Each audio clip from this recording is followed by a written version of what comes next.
Hey everybody at home at Old Guy Hi-Fi channel. I hope everyone's doing well today. Well, today, this review has been a long time in the works. Today we're going to talk about the ArgentPur GaN-FET Monobloc amplifiers. So sit back, relax, and we'll get going on this review.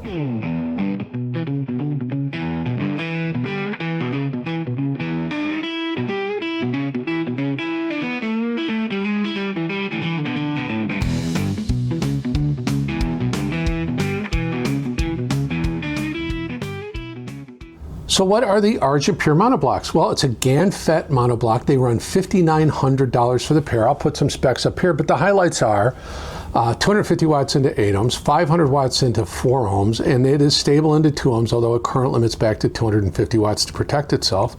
Look at that frequency response, DC to 80,000 hertz, really cool. Great damping factor, all sorts of other things. Now, it is an expensive amplifier, I'm sorry, but it's cool when you purchase them. They come in their own Pelican case, and like all ArgentPur products, they all have dog tags on it. So who is ArgentPur? Well, ArgentPur is known for, oops, sorry about that. ArgentPur is known for manufacturing really high-end pure silver interconnect speaker wires and those kinds of things. Ernie, the owner of the company, recently decided to get into the amplifier world, and so he did so with the GaN-FET amplifiers, and we'll talk about how he did that in just a second. But the distinguishing factor, and you'll see when we go inside of these monoblocs, is solid core pure silver wiring throughout the signal path, including all the I/O connections, power supply, everything. That's a very uncommon approach. The amplifiers have this beautiful CNC machine case, very nice. The amplifier itself is based on Orchard Audio's ultra balanced GaN module. So this module, you can buy it, OEMs use it, DIYers use it, obviously Leo at Orchard Audio builds amps out of it, but Ernie's taken a little different approach, Ernie the owner. He's put a Mundorf silver gold oil capacitors in the signal path, and they're chosen for their resolving capability and the ability to contribute to soundstage depth. So the input-output connectors are all silver plated, silver content solder is used throughout, so it's a continuous pure silver signal path for everything. You'll see on the back it includes single-ended and XLR. They're wired directly without the need for adapters or switching. That means you can only use one at a time, and it's really interesting. So the inside of the case, on the top and on the bottom, we have sorbethane. The feet are all mounted on sorbethane, so very good isolation. You don't need to add any additional, isolation pucks or anything like that. So let's do this. Let's take a look at the front panel. Wow. Let's take a look at the back panel. We'll go inside, talk about what's going on in there, and then we're going to talk about how I tested, music I used, summary, so forth and so on, the normal routine. Well, here we are looking at the front and back of the ArgentPur monoblocs. As you can see on the front panel, there's nothing other than the logo. Now, inside the unit, there is an LED that lights up when it's powered on. You can see it easily through the grill on the top of the unit up here.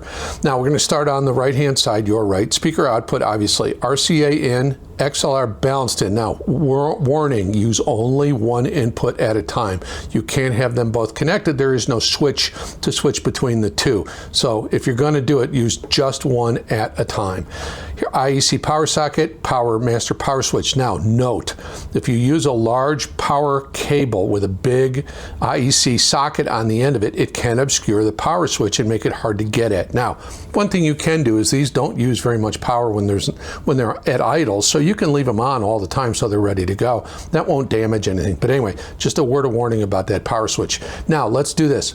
Let me reconfigure. We're going to open one of these things up and we're going to look inside. Well, here we are looking at the inside of the ArgentPur, and I'm going to start over here with the power supply. This is a very large Connex electronic brand SMPS 800RE power supply. Very well designed. Again, you'll see Nichicon capacitors all throughout. Very powerful. This is able to deliver enough voltage for this Orchard Audio amp module to deliver 500 watts. Now, let's do that. Let's take a closer look at the Orchard Audio amp module. Well, here we are looking at the amplifier, a little close-up look at it.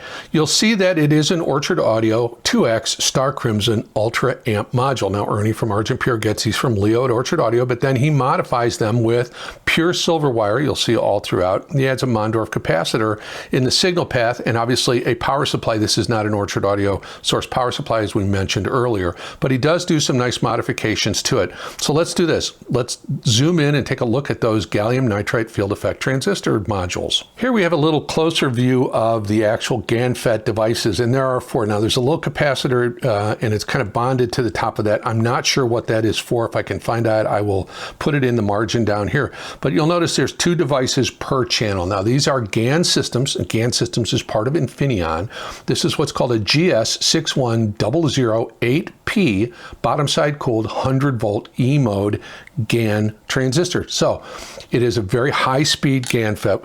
Some of the advantages of GaN-FETs we'll talk about in just a second, but this is an interesting device in that it's used, I've seen it used in other amplifiers. I've seen it used in a lot of other applications like wireless power transfer, used in robotics, AC-DC converters on the secondary side, uninterruptible power supplies. There's a lot of different applications for it, but one of the better applications is obviously for Class D audio amplifiers. So that's a quick look at that. Let's take a moment. I'm going to reconfigure a little bit, zoom back out. I'm going to talk about the advantages of GaN-FET over traditional silicon MOSFET transistors. Well, let's do kind of a general overview of Class D amplifiers, regardless of their circuit topology, whether it's a chip-based amp like we get in the FunFi category or these GaN-FET-based units. At its core, all Class D amplifiers are switching amplifiers. So instead of continuously varying the output transistors, like in Class A or Class AB, Class D amplifiers rapidly switch their output devices on and off, typically hundreds of thousands of times per second. Now, in a lot of the chip-based FunFi category amplifiers that use the TPA, 6125 chip, they're switching it somewhere around 400 kilohertz. This, with the gallium nitride units, is switching at 800 kilohertz, and so very, very quickly. Now, the pulse width modulated signal is then passed through a low pass filter, usually an inductor or capacitor, that's what these devices are, to reconstruct the amplified analog waveform to the speakers.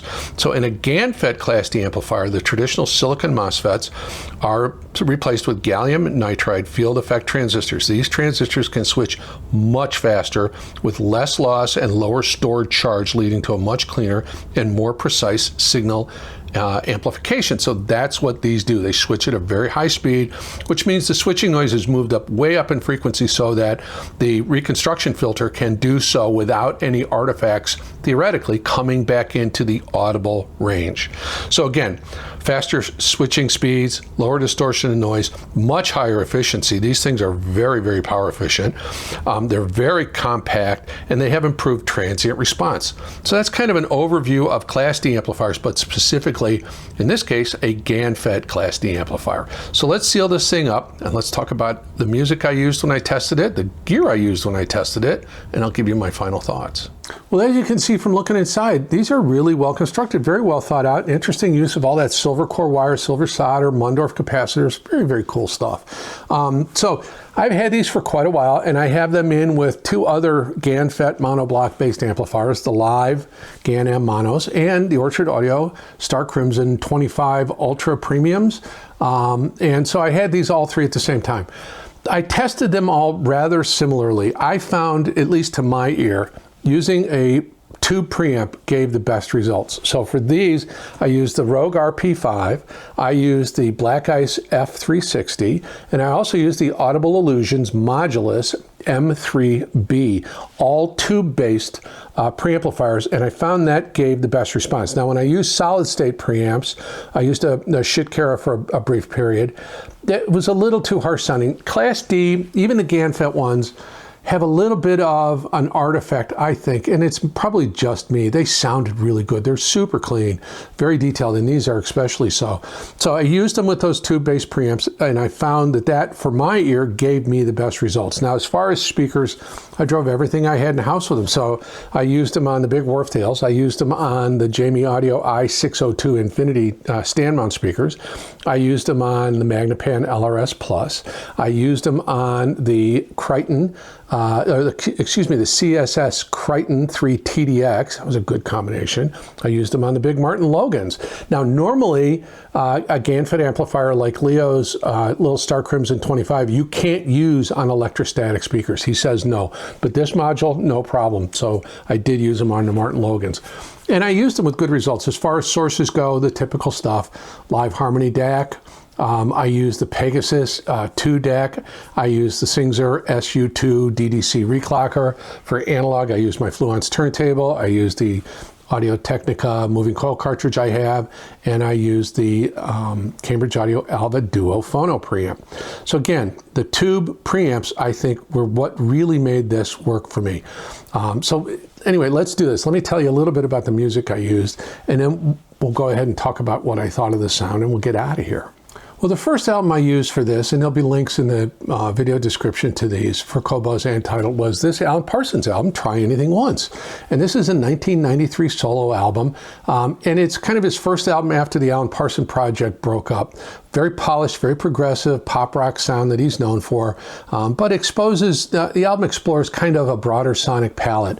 So the record blends orchestral elements, electronic textures, guitar-driven rock, a beautiful lineup of guest vocalists, including David Peck, Eric Stewart, and Chris Thompson, who's a longtime collaborator with, or was in the future collaborator with Alan Parsons. My favorite track on it is Wine from Water, and it's really introspective and subtly complex, and it's really interesting. It's got layered synths, it's got a kind of a mid-tempo rock feel to it, and it was a very good polished vocal performance by Eric Stewart, who was the lead singer for 10cc, you may remember. So it's a really good, mature piece. I think it kind of exemplifies Alan Parsons' move toward more personal, more philosophic themes in his, solo work away from the Alan Parsons Project. Anyway, great track, great album. So for this last record I'm going to recommend, I did something I don't normally do. I used what would be classically a cliche audiophile record. That's why you don't ever see me use records like Norah Jones or Diana Krall. I just don't do it. But this album is interesting, very interesting. It is from Dominique Philamy, and it's called Nameless. It's her 2018 debut album. But it's interesting in that it's the first part of a trilogy, kind of exploring and tracing the evolution of African American music. Now, the album itself, this album, is very minimalist. It's very emotionally resonant. It kind of combines elements of blues and soul and a cappella singing. It opens with a haunting cover of the song Strange Fruit and closes with a stripped down version of Feeling Good. Now those two songs bookend 8 original tracks. Now it is very sparse in its instrumentation, often just voice, upright bass, maybe some subtle percussion.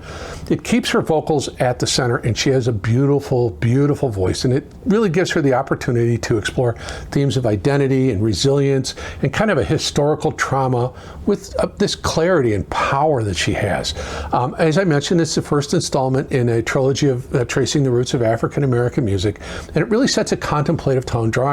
It drew a lot of critical praise for its raw intimacy and artistic focus.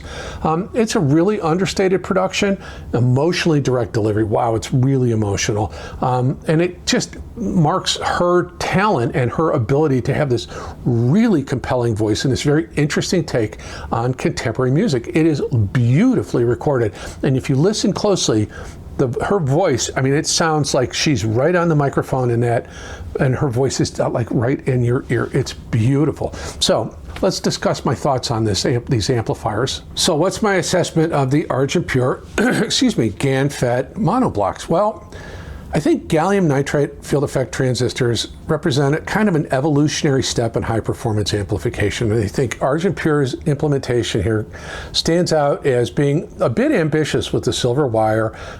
It is a highly refined unit itself. It has its own sonic character, and we're going to talk about that in a second.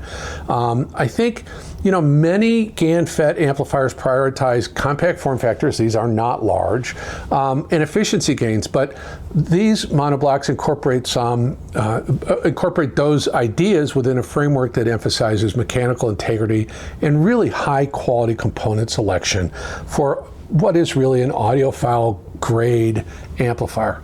So if you're accustomed to listening to tube amplification or maybe the tonal density of Class A designs, these kind of GaN-FET monoblocks can offer a credible and musically engaging alternative. Not exactly the same, but similar. And as I mentioned in the testing, I found that these really thrived with tube front ends. So we're not going to get away from tubes altogether. I think solid state preamplifiers as a general rule can be a little strident to my ear. There are some very good ones, don't get me wrong, but they're expensive. But I thought with tubes this did a lot better. I think it's interesting that Ernie uses solid core silver wiring inside, just really well designed Mondorf caps, so forth, really big Connex power supply. It is an interesting piece. So sonically, I found that it had plenty of power for dynamic speakers like the CSS Crichtons or the Jamie Audios. Jamie Audios in this combination with probably the Audible Illusions modulus preamp was the best combination with these and that speaker. But for the CSS Crichtons, they sounded really good with the Rogue, with these. Sounded really good on the CSS Crichton 3 TDX, the Rogue RP5 and these. That was a great combination. I also thought that a really marvelous combination was the Black Ice F360 in these, and that kind of opened up the soundstage. Now, on the Crichtons, those things have some bass. Man alive, they can make bass. I haven't had the subwoofer on. I've had those and the Martin Logans in now for about a week or so. The subwoofer's disconnected. I haven't even bothered connecting it. The CSS Crichtons dig deep. The Martin Logans have powered subwoofers, so they do really well.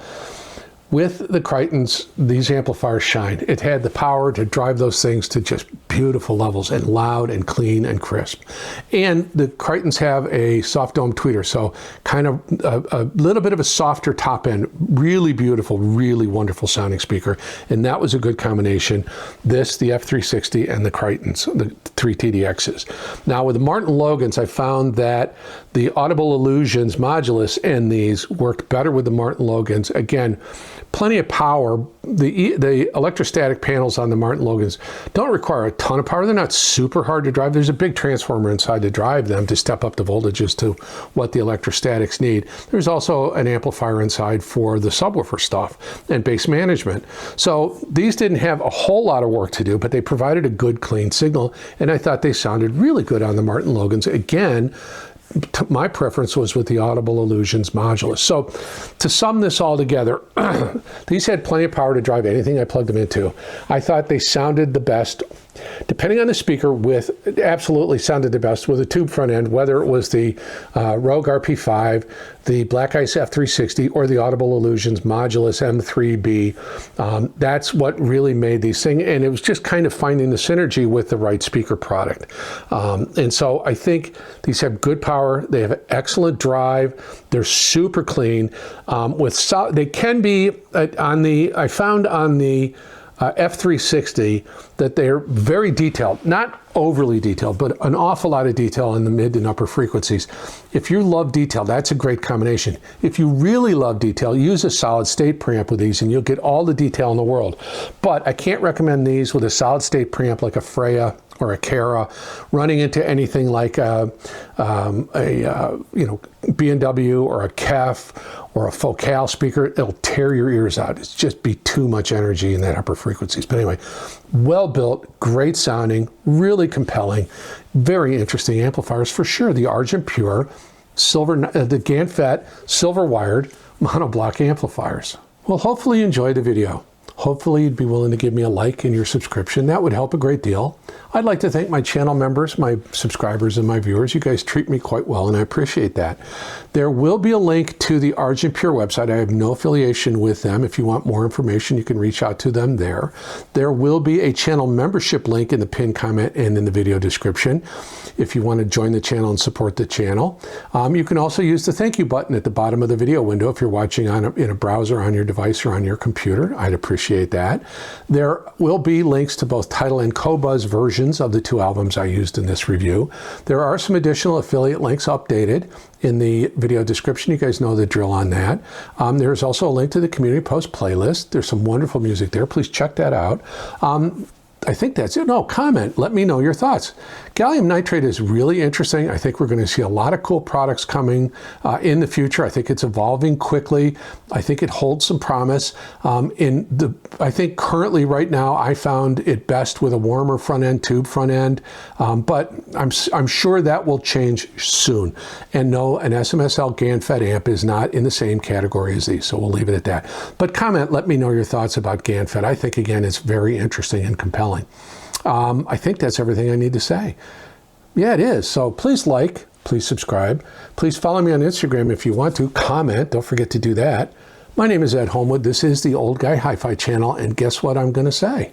It is time for you to sit back, relax, put on some really beautiful music, and just chill out and enjoy the balance of your day. Thank you so much for your time. I appreciate it. I hope you have a wonderful day.